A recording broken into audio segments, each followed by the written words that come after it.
ivuga ati muratuzirikira abaturage kubera iki na Colombia nayo ntabwo iri gucana waka na Amerika. Indege ivuga ko bavuga ko zizanye ngo bari baragiye muri Amerika mu by'unyuranije n'amategeko. Colombia yavuze ko zitagomba kugwa ku butaka bwa Colombia zigasubira muri Amerika. Ubwo president wa Colombia kohereza indege ye bwite agenda bakabirya kubizana ngo mu cyubahiro. Hagati aho rero Trump yategetse ko abagabo bigize abagore bafungirwa muri gereza z'abagabo. Mu gihe kandi nkubwira ko igoma nyine nanone umunyamakuru wa Sky News yibasiwe bikomeye cyane, abantu bakeka ko yaba ari umunyarwandakazi. Ese ibintu byifashe bite hariya? Nandi makuru menshi cyane gufitiye rero, nizera ko ataza gucika. Hagati aho kandi nyuma yuko SANDF ingabo za Afrika y'Epfo zitangaje ko hari abasirikare bayo baguye hariya mu ntambara ibera hariya hafi mu wa Goma, none MDF ubwo ni ingabo za Malawi nazo zemeje ko hari abasirikare bayo bishwe na M23. Nandi makuru menshi cyane. Okay, katugu umwanya rero tugezeho byinshi bitandukanye duteguriye. General Fitzkabera Fidel, ndumva amakuru ari menshi ari mu mureti, reka tumuhe umwanya mutabaruka. Mugira ibihe byiza n'intangiriro nziza cyane z'icyumweru. Gahunda zacu zose zirakomeza kubaryohera kuko ni nziza. Radio 1 Press Review.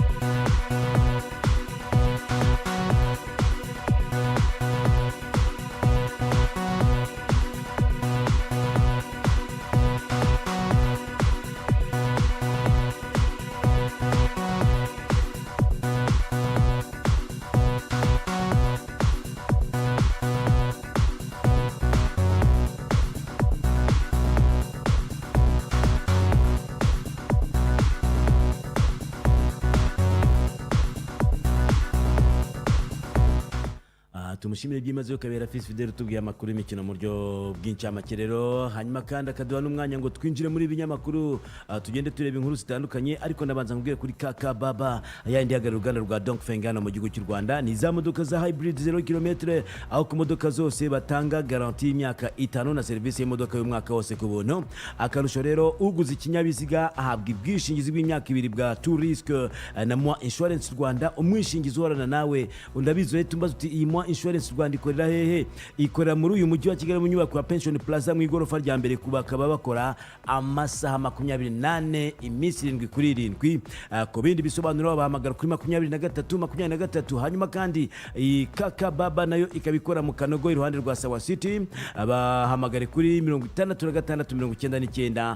Ubundi wigurira imodoka nziza cyane ya hybrid 0 km. Ari nako nkubwira ko Oraimo ikomeje kuvugwa hirya no hino, kandi iratuzanira nyine accessoires zigezweho nka chargeur za telefone zitandukanye, écouteurs nziza, hari FreePods za wireless ndetse na headphones, hakaba power bank zifite ampere 20. Ikindi nakubwiye nuko bafite smart watches, ngo ni yama telefone y'amasaha meza wanitabiro telefone yanagufasha gukora siporo, ikabire zita ku bintu by'imikungugu ndetse n'amazi. Ikindi kandi nakubwiye nuko bafite tondeuse, ngo za mashini nziza cyane zogosha, bluetooth speaker ndetse n'ibibiriti byo mu modoka bya bindi abantu bita ngo car chargers cyangwa chargeurs zo mu modoka. Ariko kandi nanakubwira ko accessoires za Oraimo ziramba, zirizewe, zifite ubuziranenge, zikaba kandi ziri original, zifite na garanti y'amezi 12 kongeraho kumwe ni 13. Rero ikindi nanakubwira nuko igihe cyose igize kimwe mu byo waguze kigize ikibazo, wasimbukira muri Car Care Center ya Oraimo irere muri Kigali City Tower ya etage isumba izindi, muri etage ya 2 ubundi asigaye bakagufasha. Aho baranguriza ni muri commercial muri Nyarugenge nyine muri umujyi wa Kigali, muri New House etage ya 2.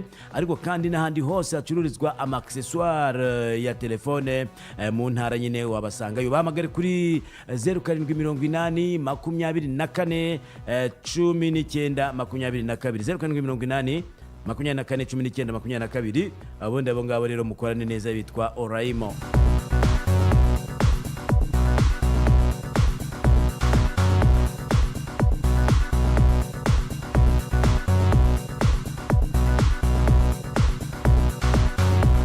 Aya makuru kamitenye heri Goma rero nkubwire ko M23 yafunze imirimo yose ikorerwa mu Kivu. Abatwa ko mu ijoro rya rero mu iriri joro rya rero umutwe wa M23 watangaje ko wafunze imirimo yose ikorerwa mu kiyaga cya Kivu ku ruhande rwa Repubulika ya Demokarasi ya Kongo. uyu mutwe kandi yahise utangaza ko amasaha 48 wari wahaye abasirikare ba FARDC ngo bamanike amaboko yarangiye. Wasabye abagize igisirikare cya leta gushyikiriza MONUSCO intwaro zose bafite ndetse bose bagahurira muri stade de l'Unité bitarenze saa 9 z'urukerera. Uyu mutwe kandi wavuze ko igikurikiraho ari ugufata umujyi wa Goma wose.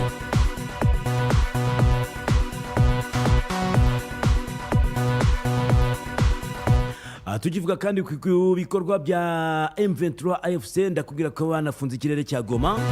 Umutwe wa AFC M23 watangaje ko ikirere cy'umujyi wa Goma gifunzwe ndetse isaba n'ingabo z'amahanga ziri gufatanya na FARDC guhagarika kwica abaturage kandi zigahita ziva ku butaka bw'icyo gihugu vuba bwangu. Itangazo uyu mutwe wasohoye kuri itariki 26 Mutarama rero rigira riti ikirere cy'umujyi wa Goma ubu kirafunze. Ihuriro ry'ingabo zirwanira ubutegetsi bwa Kinshasa riri gukoresha ikibuga cy'indege cya Goma mu gutwara ibisasu byo kwica abaturage b'abasivile. Uyu mutwe kandi wasabye ingabo z'amahanga zirimo iz'u Burundi NDB z'umuryango wa Afrika y'Amajyepfo Samidi RC ndetse n'iz'abasirikari b'ibindi bihugu bitandukanye ndetse n'abangaba bacanshuro guhita bahagarika kwica abaturage ndetse bagahita bava no ku butaka bwa Kongo. Hashize iminsi imirwano ikaze hagati y'ingabo za leta FARDC n'izo bibafatanije zirimo Samidi RC, ingabo z'u Burundi ndetse na MONUSCO n'imitwe bibafatanije irimo FDLR na Wazalendo ibera mu bice bikikije umujyi wa Goma ndetse byinshi M23 yamaze kugenda ibyirukanamo ingabo za leta. Hano batwibutse ko kwa 25 Mutarama rero AFC M23 yasabye ingabo za leta n'abandi bose bazifasha kumanika amaboko bitarenze amasaha 48 mu rwego rwo kwirinda ko intambara irushaho gukaza umurego. Ibihugu birimo Ubudage, Ubwongereza, Ubufaransa ndetse na Amerika ikaba imaze iminsi bisaba abaturage babyo baba igoma kuhava vuba na bwangu bakajya mu bice birimo umutekano.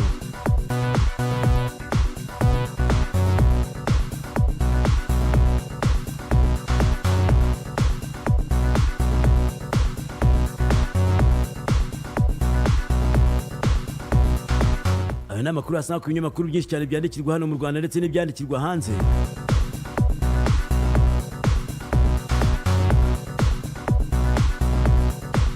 Tukiri hariya igoma kandi umunyamakuru cy'amakuru Sky News akaba yibasiwe n'abaketse ko ari umunyarwandakazi. Umunyamakuru ukorera ikinyamakuru Sky News muri Afurika witwa Yusra El Pajir akaba yatangaje ko ubwo yari ari mu kazi mu mujyi wa Goma muri Repubulika ya Demokarasi ya Kongo yibasiwe n'abatekereje ko ari umunyarwandakazi.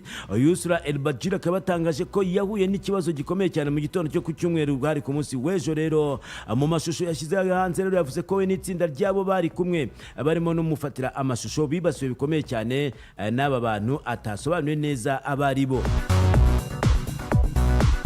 Agira ati muri iki gitondo itsinda ryacu ryibasiwe n'abaturage bo muri Kongo babonaga nsara abanyarwanda batwibasiye bikomeye, bibasira cyane umunyamakuru wacu ufata amashusho. Byaba byumvikana cyane uvuze ko abaturage bafite ubwoba bwinshi bw'ibishobora gukurikiraho.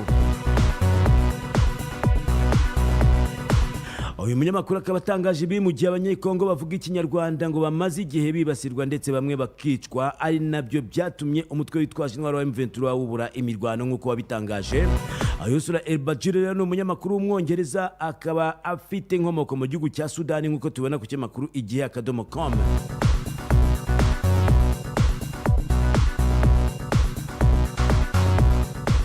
Ikinyamakuru kandi kiratwereka andi mashusho aho umugore wa Perezida Felix Antoine Tshisekedi yasuye abarwanyi barimo n'aba FDLR mu bitaro bikango bishimangira ubufatanye bwayo na FARDC. Hano bavugira bati kuwa gatandatu tariki 25 Mutarama umugore wa Perezida Felix Tshisekedi wa Repubulika ya Demokarasi ya Kongo yatangaje ko yasuye abasirikare b'iki gihugu bakomerekeye ku rugamba barimo kurwana M23. Gusa benshi baje kugwa mu kantu nyuma yo kubona ko mu basirikare yasuye harimo abarwanyi umutwe wa FDLR. Abarwanyi Denis Nyakeru Tshisekedi yasuye na bari mu mavuriro ari mu bigo bya gisirikare biri muri Camp Kokoro ndetse na Camp Chachi. Amafoto yashyizwe hanze agaragaza Denis Nyakeru Tshisekedi aganiriza abakomerekeye ku rugamba barimo n'umusore wari wambaye isengeri afite ku kaboko ibirango bya CRAP. Hano CRAP bavuga ngo ni Commando de Recherche et d'Action en Profondeur. ngo ni umutwe w'ingabo udasanzwe wa FDLR, bivuze ko uyu musore wasuwe n'umugore wa perezida rero Tshisekedi ariwo abarizwamo. Ariko urebye neza urabona ko afite tatuwaje ni tatu. Ubutumwa bwa Denis Nyakero yashyize hanze rero bushimangira ko ngo azi neza ko mubo yasuye harimo n'abarwanyi ba FDLR, kuko nyuma yaho yahise asohora ubutumwa abushimira ihuriro ry'imitwe ya Wazalendo ikorana bya hafi na FDLR mu rugamba rwo guhangana n'izi nyeshyamba za M23. Minisitiri wa Nyinamahanga w'u Rwanda Ambasaderi Olivier Nduhungire yagaragaje ko igikorwa cya Denis Nyakero gishimangira imikoranire iri hagati ya FDLR na leta ya Congo. Agira ati uyu mutwe ni wakoze jenoside washyizwe ku rutonde rw'imitwe y'iterabwoba na leta zunze ubumwe za Amerika muri 2001, ariko ukaba warabaye umufatanyabikorwa ukomeye w'igisirikare cya leta ya Congo mu ntambara yo kurwanya M23 n'abanyekongo b'abatutsi bifatanije n'ingabo za MONUSCO, iz'u Burundi, iza SADC, abacanshuro b'abanyaburayi n'imitwe ya Wazalendo ndetse na Nyatura.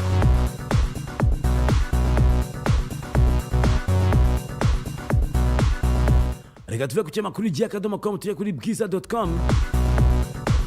nabo baratubwira ko mu gihugu cya Kongo nyine nyuma yuko ingabo za Afurika y'Epfo zitangaje ko abasirikare bazo bapfuye baguye mu mirwano, ingabo za Malawi nazo zabitangaje. Hano batwa ku gisirikare cya Malawi kuwa gatandatu rero cyatangaje ko ari abasirikare batatu bo mu ngabo zacyo biciwe mu mirwano n'inyeshyamba za M23. Umuvugizi w'igisirikare cya Malawi rero MDF Major Emmanuel Kelvin Mlelemba yavuze ko abasirikare bapfuye ubwo barimo bakora umukoro wabo mu mirwano n'umutwe wa M23 ukorera mu burasirazuba bwa Congo. Malawi, Afurika y'Epfo ndetse na Tanzania bikaba bifite ingabo muri Congo byohereje mu butumwa bw'umuryango wa SADC bwo kugarura amahoro buzwi nka SAMIDRC. Ingabo z'ibihugu rero byombi, zaba iza Tanzania, zaba iza South Africa ndetse n'iza Afurika y'Epfo n'iza Malawi nyine nko tubivuga hano, ngo zikaba ziri gufasha ingabo za Congo mu mirwano zihanganye muri nyeshyamba za M23. Amakuru akavuga ko babiri mu basirikari ba Malawi biciwe mu mirwano yabereye muri Sake kuwa gatanu ushize, mu gihe undi umwe yishwe mu cyumweru cyashize. Usibye Malawi, Afurika y'Epfo nayo yemeje ko ari abasirikare bayo batatu biciwe mu mirwano yo muri Sake. M23 ikaba imaze iminsi rero iburira ingabo ziri muri SAMIDRC ndetse na MONUSCO izisaba kutivanga mu mirwano ikomeje kuzisakiranya n'ihuriro ry'ingabo zirwana ku ruhande rwa leta ya Congo, harimo FRDC, iz'u Burundi, FDLR ndetse n'abacanshuro b'abanyaburayi nk'uko ibinyamakuru hano byanditse. Ndabibona ku kinyamakuru bwiza.com.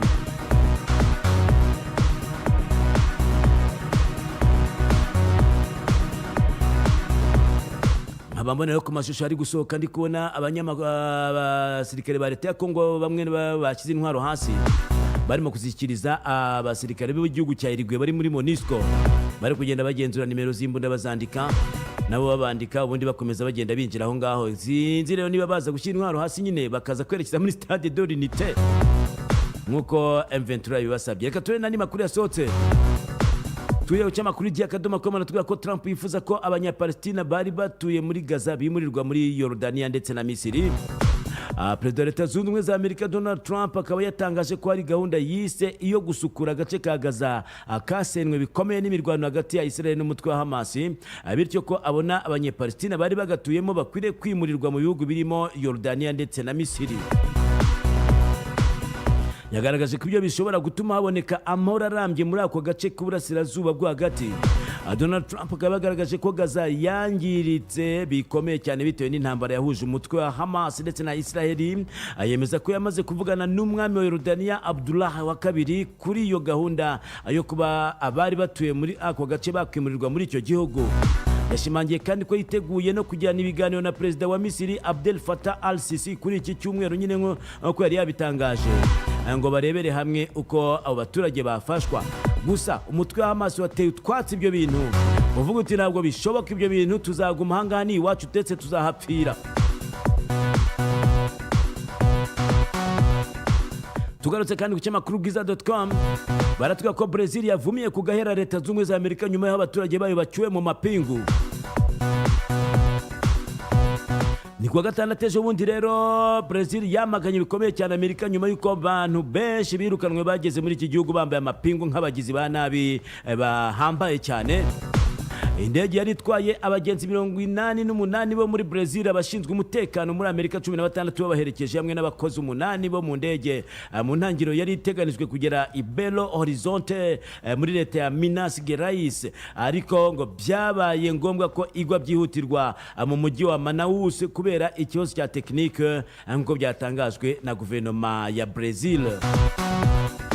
Abapolisi ba Brazil bakiriye indege babitegetswe na Minisitiri w'Ubutabera ariwe Ricardo Lewandowski, maze bahagera basaba abakozi ba Amerika kuvana amapingu ku baturage babo nk'uko inkuru yashyizwe hanze na Deutsche Welle, radio mpuzamahanga y'Abadage.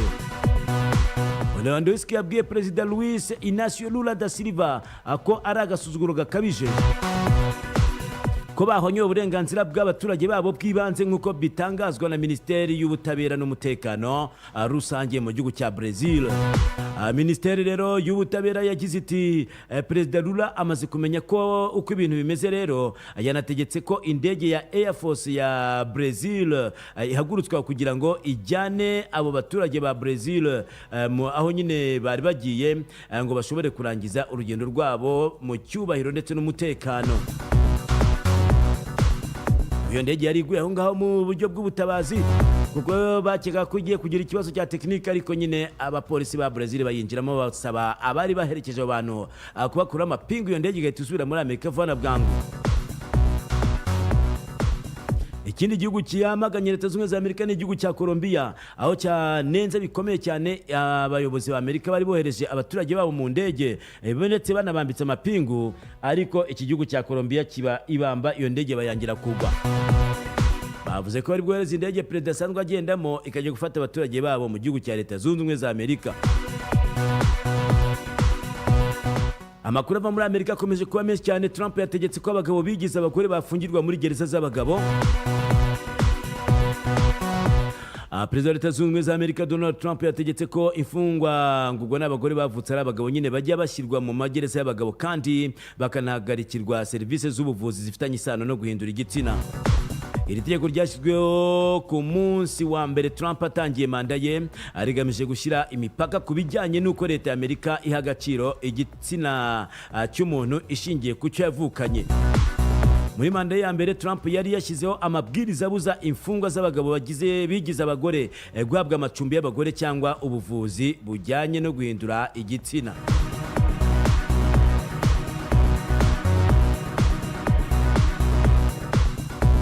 Aya ni amakuru yasohotse mu bitangazamakuru bitandukanye. Natwe icyo dukora ni kugenda ducishamo amaso. Reka tujye ku kinyamakuru Kigali Today. I Rusizi abanyeshuri babiri baravugaho kugerageza kuroga bagenzi babo. Naba nkuko tubibona nyine ku bitangazamakuru bitandukanye.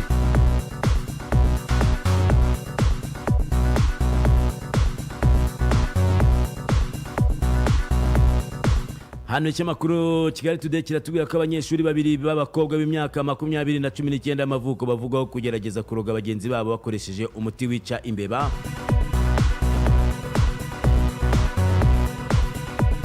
Nababona hano kuri ikinyamakuru ariko abakinze mu maso bambaye uniform, hasi ni kaki hejuru n'umutuku. Bakaba biga ku ishuri rya GS Mutongo riherereye mu kagari ka Tara mu murenge wa Mururu mu karere ka Rusizi. Rero bikaba byarabaye ku wa gatanu tariki 24 Mutarama, ubwo ni mu mpera z'icyumweru twasoje, ubwo abanyeshuri bagenzi babo bajyaga kurya saa 7 z'amanywa bakumva umuti w'imbeba unuka mu biryo. Uwo munyeshuri imyaka 20 yemeye ko yashyizemo uwo muti mu isafuriya y'imboga bipanganye na mugenzi we, akavuga ko yashaka kubaroga kubera ko bajya bamubwira amagambo asesereza. Abanyeshuri bombi bakaba baretse bashyikirizwa RIB kugira ngo ikurikirane icyo kibazo.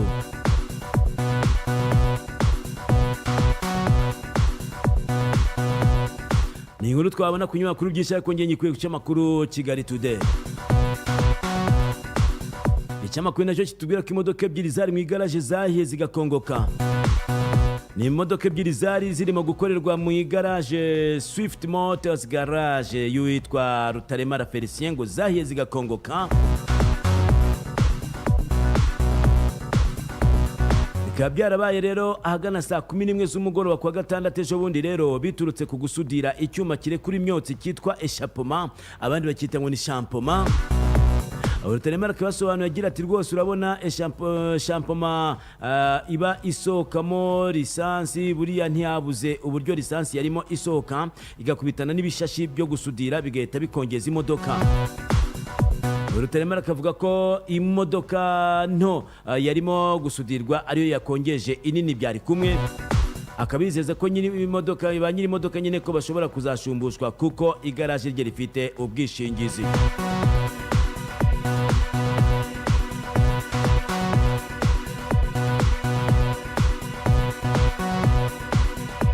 Tujya ku cyamakuru imvaho nshya gisa n'ikigaruka kuri imirwano ibera mu gihugu cya Kongo, ariko ngo amasasu yaturutse mu mirwano yerekeza i Goma ngo yaguye mu Rwanda. Baratwa ko amasaha mu gitondo cyo kuri uyu wa 26 Mutarama hari ku munsi w'ejo mu karere ka Rubavu rero haguye igisasu cyo mu bwoko bwa grenade n'irindi sasu ritobora inzu y'umuturage bivuye muri Republika ya Demokarasi ya Kongo, ari kubera imirwano nyine ishyamirije ingabo za leta ya Kongo FARDC n'abambari bazo ndetse na M23. Bivuga ko isasu rimwe ngo ryatoboye inzu y'umuturage wo mu murenge wa Cyanzarwe akagari ka Busigari ani mu mudugudu wa Bugu, riginjiramo imbere nyine rica ku mutwe w'umuntu wari uryamye rigonga igikuta cy'inzu riheramo, ariko ntacyo ryamutwaye uwo nguwo. Bikaba byarateye ubwoba abo muri iyo nzu, ariko bahumurizwa n'inzego z'umutekano zahise zihagera kuzigakuramo icyo gisasu zikakijyana. Umwe mu bavuganye n'ikinyamakuru imvaho nshya rero yagize ati ahaguye isasu ni nko mu kilometero kimwe cyangwa bibiri uvuye ku mupaka w'u Rwanda werekeza ahari kubera intambara. Ubwoba bwo ntibwabura, ariko twizeye inzego z'umutekano zacu na cyane ko zahise zihagera ibyo bintu bikiba.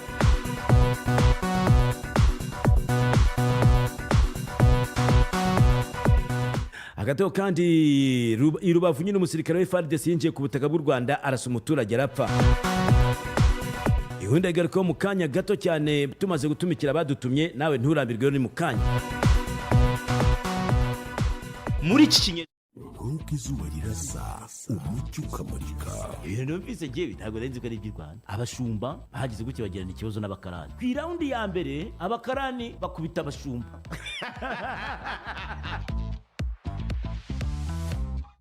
Umugabo witwa Zelensky azasara cyangwa aziyahura. Nimubona Trump afashe ubutegetsi muzambwira ibizakurikiraho. Ushobora gusanga abantu baserebura baririmba yuko umukozi w'Imana bamuguriye imodoka batagira na creche barereramo abana b'itorero.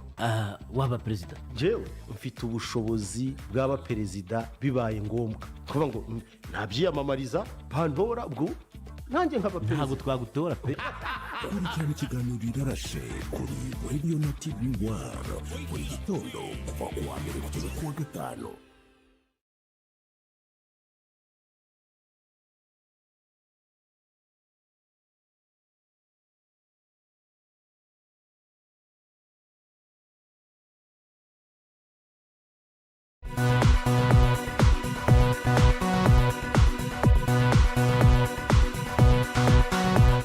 Nongera ngushimira byimaze ko wese mu kubana natwe rero nkubwira ko ku mugoroba ku cyumweru gwari ku munsi w'ejo umusirikare wa FARDC yinjiye ku butaka bw'u Rwanda karaza umuturage aramwica mbere yo kuburirwa irengero, aho bikiga ko yahise asubira mu gihugu cya Republika ya Demokarasi ya Kongo. Uyu mugabo wishwe rero yari mu kigero cy'imyaka 38 nkuko tubibona ku kimakuru bwiza.com. Ibi bikaba byarabereye mu mudugudu wa Murambi mu kagari ka Buhasa mu murenge wa Rubavu, aho umusirikare wa Republika ya Demokarasi ya Kongo yinjiye mu Rwanda akica umuturage nyine agahita aburirwa irengero. Bikaba byarabaye mu masaha ashyira saa 11 n'igice z'umugoroba. Amurirwa Prosper n'umuyobozi w'akarere ka Rubavu wavuze ko ku muntu wese ukeneye amakuru afitanye isano n'imirwano iri kubera muri Republika ya Demokarasi ya Kongo yavugisha umuvugizi wa leta y'u Rwanda. Niko yasubije umunyamakuru ati twagerageje kuvugisha umuvugizi wa guverinoma wungirije Alain Mukurarinda ariko ntibyakunze.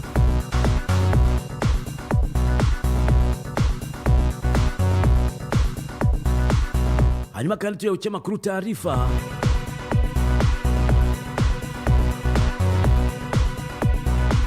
cyo kiratubwira ko leta ya Kongo Kinshasa yasabye abadiplomate bayo bose baba mu Rwanda gutaha vuba na bwangu, ngo tubona kuri cyamakuru Ni mu ijoro ryo kuwa gatandatu rero nibwo bivuga ko ubuyobozi bwa Minisiteri y'Ububanyi n'Amahanga muri Kongo bwasabye abadiplomate bayo bose bakoreraga mu Rwanda hano i Kigali gutaha, kandi ab'u Rwanda bakoreraga i Kinshasa nabo bagahagarika imirimo yabo mu masaha 48 akurikiye iryo tangazo. Iyo ntara makuru y'Abashinwa Xinhua bikaba bitangaza ko ibaruwa ibikubiyemo yagejejwe muri ambasade y'u Rwanda i Kinshasa mu ijoro ryo kuwa gatandatu. Minisitiri w'Ububanyi n'Amahanga w'u Rwanda Ambasaderi Olivier Nduhungira akaba yanditse kuri X ko nta mukozi wa ambasade y'u Rwanda wari ugikorera muri Repubulika ya Demokarasi ya Kongo hari i Kinshasa. Ikinyamakuru Taarifa kikaba gifite amakuru ko uwahakoreraga kuwa nyuma yatashye mu Rwanda kuwa gatanu tariki 24 Mutarama 2025.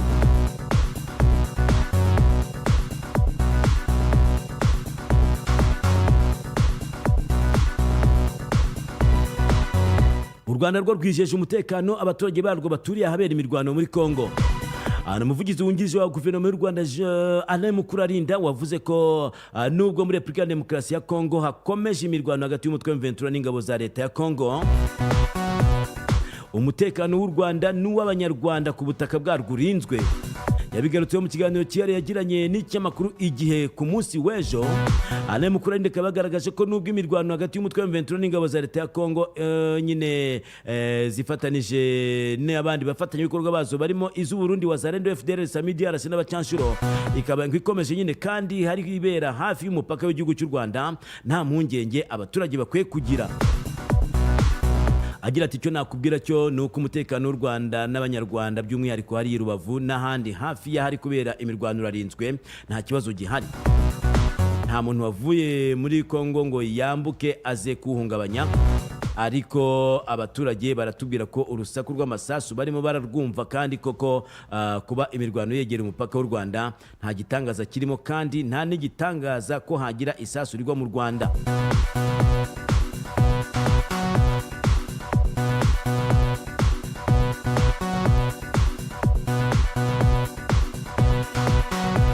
Wajya ku kinyamakuru rero Igihe.com. Hagato kandi mu karere ka Rutsiro abagabo 4 bafatanywe mu ngo zabo inyama z'inka bataburuye. Habyarimana Laurent, Munyaneza Ildefonse, Habimana Boniface na Nsayimana bo mu mudugudu wa Kamina, akagari ka Rukaragata, umurenge wa Kigeyo, akarere ka Rutsiro nyine batawe muri yombi nyuma yo gusanganwa inyama z'inka zari zatabwe bakazitaburura. Izo nyama ngo zari zisigajwe n'abajura bari bibye inka bakayibaga. Aba bagabo rero ko ari 4 ngo bakaba bafungiye kuri sitasiyo y'urwego rw'ubugenzacyaha muri ya Kivumu, nyuma yo gufatanwa gihamya ko aribo bataburuye inyama zari zatwitswe zikanahambwa. Umuturage wo mu kagari ka Rukaragata rero yabwiye ikinyamakuru Imvaho Nshya ko iyo nka yabazwe yari yibanwe n'indi mu murenge wa Mushonyi, ikaba yarabagiye mu ishyamba ku mugezi wa Biruyi.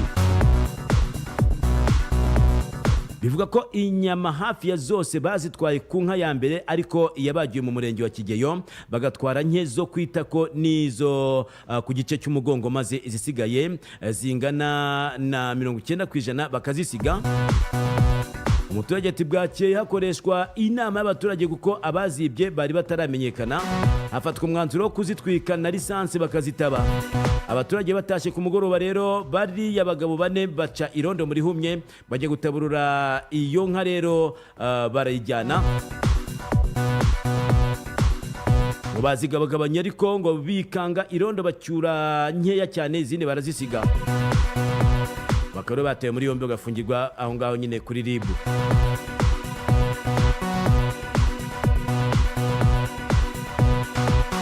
Reka tube duhinihanga bijyanye n'ibinyamakuru rero tuzabisukura ku munsi w'ejo, ariko amakuru yakomeza kugenda yisukiranya.